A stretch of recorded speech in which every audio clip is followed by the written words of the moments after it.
महाराष्ट्र के तमाम शहरों में लगातार बारिश हो रही है। इस बीच मुंबई पुणे एक्सप्रेसवे से डरावनी तस्वीरें सामने आ रही हैं। बारिश के पानी में एक्सप्रेसवे पूरी तरह से डूब गया। जिस एक्सप्रेसवे पर गाड़ियां फर्राटे से दौड़ रही थी, वहां अब रफ्तार पर ब्रेक लग चुका है। खोपोली, लोनावाला, खालापुर और आसपास के इलाकों में 209 मिलीमीटर बारिश रिकॉर्ड की गई है, जिससे मुंबई पुणे एक्सप्रेसवे से पानी से लबालब हो चुका है। ये एक्सप्रेसवे ऐसा पहली बार हुआ है जब एक्सप्रेसवे पर 2.5 फीट से ज्यादा पानी जमा है।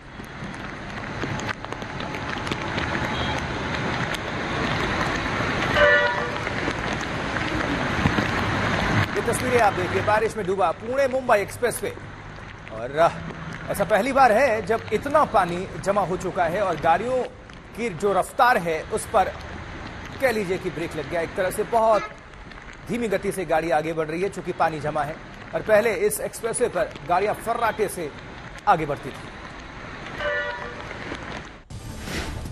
उत्तर बिहार में बारिश और बाढ़ जमकर कहर ढा रहे हैं। बागमती नदी में उफान की वजह से मुजफ्फरपुर के तमाम गांव जलमग्न हैं। बांसघाटा पंचायत के 100 से ज्यादा घर डूब चुके हैं। बकुची घाट पर बने पीपा पुल पर 4 फीट ऊपर पानी बह रहा है। लोग जान खतरे में डालकर तेज बहाव के बीच पुल से गुजर रहे हैं। दुकानों से लेकर स्कूल तक सभी पानी से लबालब हैं। बाढ़ पीड़ितों को बाहर निकालने के लिए नाव के साथ रेस्क्यू टीमें तैनात हैं। बिहार में मधेपुरा बाढ़ से हालात बेहद खराब हो चुके हैं। नेपाल में हुई बारिश और कोसी बैराज से छोड़े गए पानी की वजह से मधेपुरा के तमाम गांव डूब चुके हैं। पिछले एक हफ्ते से लगातार बारिश हो रही है। करीब एक हफ्ते कोसी का जलस्तर लगातार बढ़ रहा है। मधेपुरा के पुलौत गांव तमाम वहां पर घर डूब चुके हैं। बाढ़ से बचने के लिए लोगों ने पास के ही एक पुल पर शरण ले रखी है। बिहार में कोसी नदी एक बार फिर से अपना रौद्र रूप दिखा रही है और किस तरीके के हालात हैं वो दिखाने के लिए हम मौजूद हैं इस वक्त मधेपुरा जिले के फुलौत गांव में। और फुलौत के आसपास की तस्वीरें पहले आपको हम दिखा दे रहे हैं। चारों तरफ आप देखिए किस तरीके से ये पूरा गांव और आसपास के कई गांव जो है वो पूरी तरीके से जलमग्न हो चुके हैं।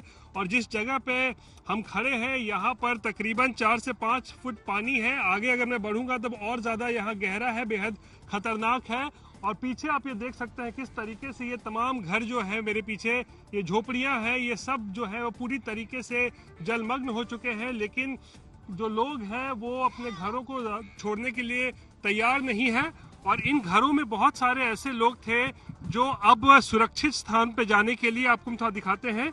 ये जो आप एक बड़ा पुल देख रहे हैं मेरे दाहिने तरफ, इस पुल पर जाकर उन लोगों ने शरण ले ली है, क्योंकि पिछले 2-3 दिनों में कोसी का पानी इस पूरे इलाके में जबरदस्त तरीके से बढ़ा है। उसके वजह से ये तमाम जो घर हैं, ये तमाम घर जलमग्न हो चुके हैं।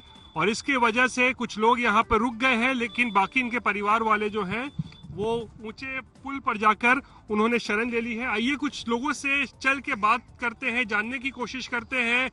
हर साल यही समस्या इन लोगों को जो है उससे दो चार होना पड़ता है, लेकिन इसका निदान किसी के पास ऐसा लगता है मानो नहीं है। कि कब से ऐसा हालात है यहाँ पर? यहाँ पर तो बहुत दिन से ऐसा स्थिति है कि बहुत बुरा तरह से है। इन सबको रहने का व्यवस्था भी नहीं है। कोई सरकारी मदद, कोई प्रशासन का लोग आके कोई देता है? वो अभी कुछ नहीं, कोई कुछ देखने नहीं, कुछ नहीं अभी। हर साल एक की समस्या। हाँ, हर साल एक की समस्या आता है। कितने महीना तक ये समस्या रहेगा आप लोगों? 3 महीना रहता है सर। 3 महीना रहता है रोज। 3 महीने तक ये समस्या जो है, 3 से 4 महीने तक जो है वो इन लोग को झेलना पड़ता है। और सरकारी मदद नहीं मिलना इनके मुश्किलों को जो है और ज्यादा बढ़ा देता है। उधर राजस्थान के धौलपुर, चूरू और टोंक जिलों में पानी आफत बनकर बरस रहा है। सड़कें बरसाती नाले में तब्दील हो चुके हैं। उस बीच मौसम विभाग ने अगले 24 घंटे में भारी बारिश का अलर्ट भी जारी किया है। मौसम विभाग के मुताबिक भरतपुर, अलवर, धौलपुर, करौली, सवाई माधोपुर, जयपुर, दौसा, टोंक और भीलवाड़ा सहित तमाम जिलों में बादल जमकर बरसने वाले हैं।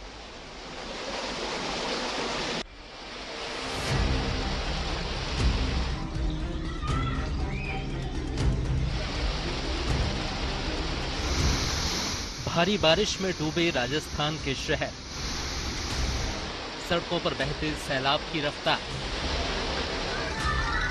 हर चीज को बहा ले जाने को बेताब। बारिश और बाढ़ से मची अफरा तफरी। सड़क पर पूरी रफ्तार के साथ बहते पानी की ये तस्वीरें राजस्थान के टोंक जिले की हैं। 10 दिन के अंदर लगातार दूसरी बार टोंक पानी पानी हो गया। सड़क पर इंसान का चलना तो दूर की बात, रोड पर खड़ी गाड़ियों को बचाने के लिए जद्दोजहद करनी पड़ी।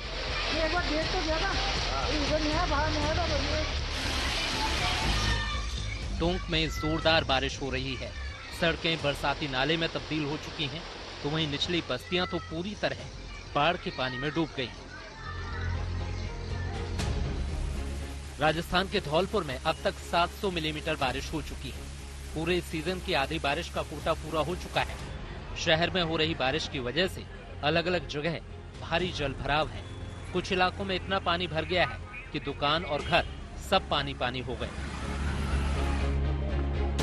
चूरू का हाल तो ये है कि पिछली बारिश का पानी निकलता नहीं और दोबारा जोरदार बारिश होने लगती है। चूरू के कई इलाकों में 2 से 3 फुट तक पानी भर गया है और लोग घरों में कैद हो गए हैं। जल भराव से निपटने के तमाम दावों पर बारिश ने पानी फेर दिया तो लोगों का गुस्सा फूटा और बारिश के गंदे पानी में बैठकर उन्होंने प्रदर्शन किया।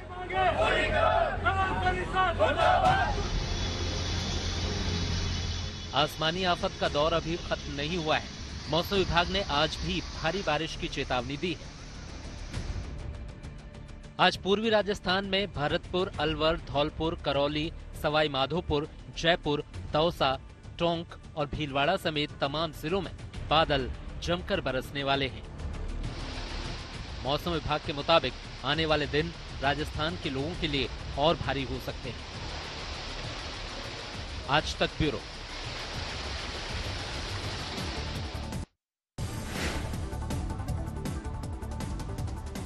तो देश के तमाम हिस्सों में, तमाम राज्यों में बारिश आफत बनकर बरस रही है।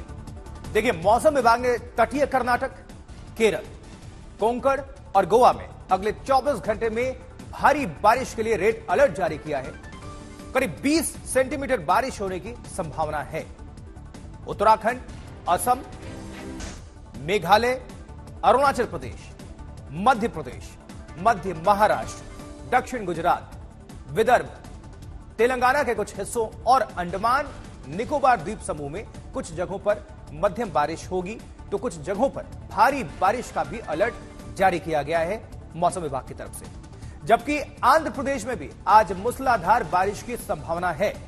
असम में बारिश और बाढ़ से 91 लोगों की मौत अब तक हो चुकी है। 21 जिलों में करीब 8.5 लाख लोग प्रभावित हैं। जबकि दिल्ली एनसीआर में हल्की बारिश होने की संभावना है और इस पूरे हफ्ते हल्की से मध्यम बारिश का दौर जारी रहने की संभावना है। तो दिल्ली, गुरुग्राम, फरीदाबाद, गाजियाबाद, नोएडा, हर जगह बारिश होगी। पूरे हफ्ते धीमे धीमे बरसेंगे बादल।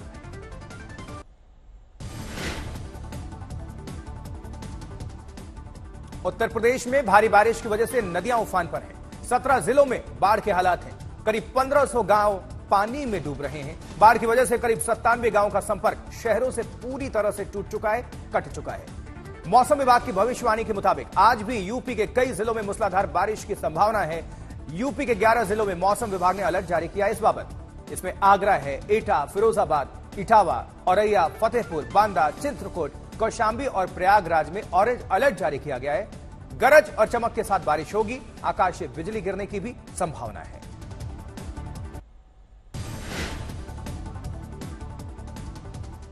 मैदान में सैलाब है तो पहाड़ों पर लगातार भूस्खलन हो रहा है। बारिश की वजह से पहाड़ों से मलबा और भारी चट्टानें दरक रहे हैं। पौड़ी में कल भारी बारिश हुई जिससे पुराने बस अड्डे के पास पेड़ और बिजली का खंभा सड़क पर आ गिरा। पौड़ी में तमाम सड़कें मलबा और पत्थर आने से बंद पड़ी हैं। पौड़ी के करीब 10 अहम सड़कों पर यातायात पूरी तरह से ठप है। तस्वीरें आपको लगातार दिखा रहे हैं। हर बार जब भी बारिश होती है, मानसून आता है, तबाही भी साथ लेकर आता है। लोग इंतजार कर रहे होते हैं कि बारिश हो, मानसून आए, लेकिन मानसून आए तो दोहरी चुनौती। राहत जरूर मिलती है लोगों को गर्मी से, लेकिन परेशानी काफी बढ़ जाती है। देखिए कितनी गाड़ियां क्षतिग्रस्त हैं। सड़क पर जब आ गिरा बिजली का खंभा। पौड़ी उत्तराखंड की ये तस्वीरें हैं और रास्ते बंद हैं। उत्तराखंड के जोशीमठ से लेकर चमोली तक दहशत का माहौल बना हुआ है। पहाड़ मौत बनकर दरक रहे हैं, नीचे गिर रहे हैं। बड़े बड़े पत्थर और चट्टानें पहाड़ों से गिर रहे हैं। लोगों का संपर्क एक दूसरे से कट चुका है। फिलहाल बीआरओ चट्टानों को काटकर हटाने की कोशिश में है और ऐसे में कई किलोमीटर तक गाड़ियों की लंबी लाइनें यानी कि भारी जाम है। पिछले कई दिनों से लोग भूस्खलन के कारण फंसे हुए हैं।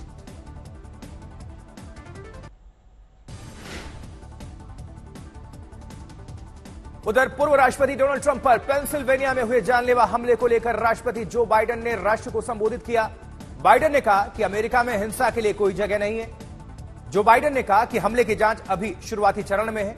सभी जानते हैं कि शूटर कौन है, लेकिन अभी हमले के मकसद की जानकारी नहीं है। बाइडेन ने अपील की है कि इस घटना के मकसद को लेकर कोई थ्योरी ना बनाया जाए।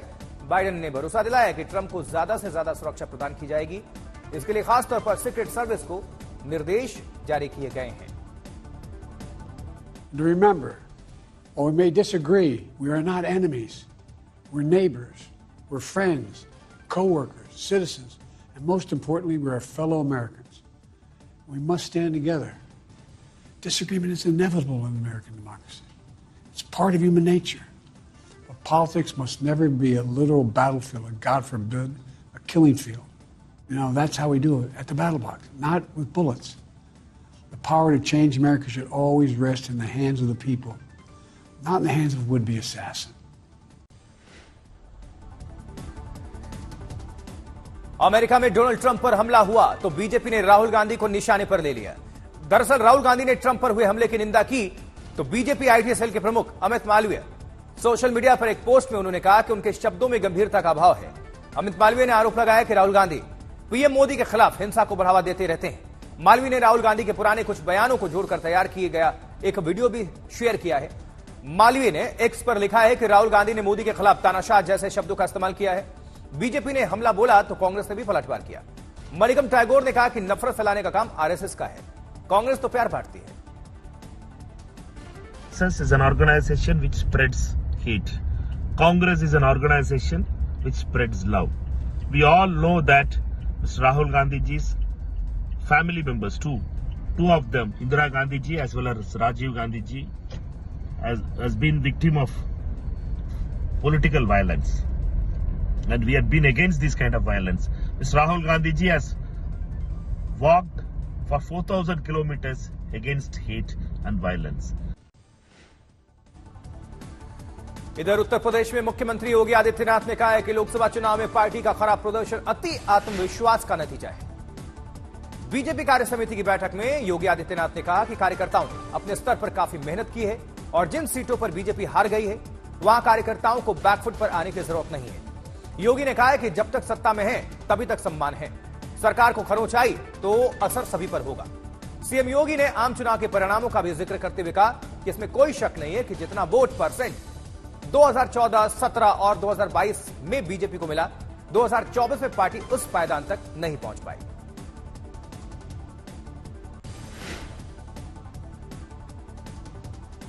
वहीं प्रधानमंत्री नरेंद्र मोदी के नाम एक नया रिकॉर्ड बनाए। सोशल मीडिया प्लेटफॉर्म एक्स पर पीएम मोदी के 100 मिलियन यानी कि 10 करोड़ फॉलोअर्स हो चुके हैं। इसके साथ ही प्रधानमंत्री मोदी एक्स पर सबसे ज्यादा फॉलो किए जाने वाले नेता भी हैं। पिछले 3 साल में प्रधानमंत्री मोदी के एक्स पर लगभग 30 मिलियन यूजर्स की बढ़ोतरी हुई है। पीएम मोदी ने फॉलोअर्स के मामले में अमेरिकी प्रेसिडेंट जो बाइडेन और दुबई के वर्तमान शासक एच शेख मोहम्मद जैसे वैश्विक नेताओं को पीछे छोड़ दिया है।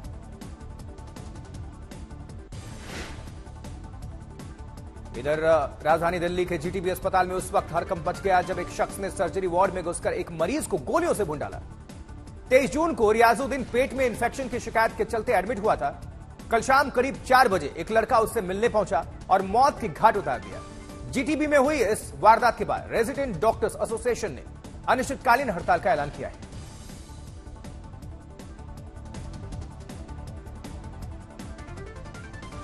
राजधानी दिल्ली के जीटीबी अस्पताल में एक शख्स की वार्ड में घुसकर हत्या कर दी गई। जीटीबी अस्पताल का वार्ड नंबर 24 में रियाजुद्दीन नाम का एक शख्स, दरअसल ये वार्ड नंबर 24 का ये रास्ता है जहां से हत्यारोपी जो है दाखिल हुआ था और हत्या के बाद ठीक इसी जगह से वो इन्हीं सीढ़ियों के रास्ते फरार हो जाता है। जो आरोपी है 18 साल का शख्स बताया जाता है, लेकिन उसे पकड़ने में मुश्किलात हुई और साथ ही साथ अभी वो फरार है। पुलिस इसके लिए सीसीटीवी फुटेज और दूसरे तमाम सुरागों की तलाश कर रही है। लेकिन सबसे खास बात यही है कि रियाजुद्दीन यानी जो मृतक शख्स है दरअसल उसका कोई आपराधिक इतिहास नहीं था, लेकिन पुलिस का कहना है कि वो नशे का आदी था। तो आखिरकार एक 18 साल के लड़के की रियाजुद्दीन से क्या दुश्मनी हो सकती है?